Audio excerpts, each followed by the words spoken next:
Šodien mēģināsim CSDD eksāmena figūru parkošanos paralēli braukšanas virzienam.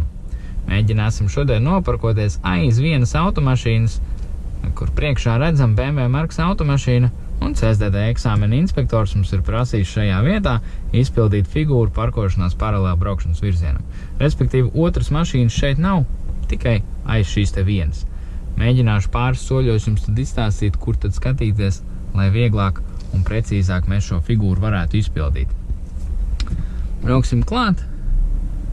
Skatāmies, kas mums ar automašīnām. Automašīna šobrīd mums nenāk.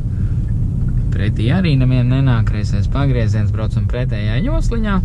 Ieslēdzam labo pagriezienu un ievērojot pusmetru līdz metram intervālu, nostājamies šai te automašīnai tā, lai spoguļi mums ir vienā līnijā ar blakus automašīnu. Stūri līdz galam pa labi. Sākam kustību uz aizmuguri, sagriežoties pa diagonāli ielai, jeb 45 grādu leņķī, un labs atskaits punkts būtu aizmugurējās durvis rokturs, kad ir virsū bortiņam. Ja? Redzam, iztaisnojam stūri, braucam taisni uz aizmuguri, skatāmies uz tajā spogulī uz priekšējās durvis rokturu, jeb šo balto, un kad viņš uzbrauks pilnībā virsū bortiņam, kā šobrīd, tad esam pilnībā pietiekam iekšā. Arī šis te atpakaļ skata kameras krustpunkts ir saskāries ar bortiņu.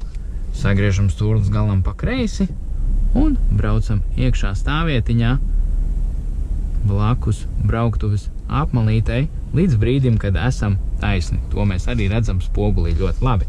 Iztaisnojam spoguli stūri, ja viss mums apmierina, ieliekam neitrālā. Protams, ka mēs šajā brīdī varam pabraukt taisni uz priekšu vai taisni uz atpakaļ, ja mums vajag veikt kādas korekcijas, bet šobrīd teiktu, kad ir ļoti ok. Ieslēdzam stāvbremzi, figūru esam pabeiguši.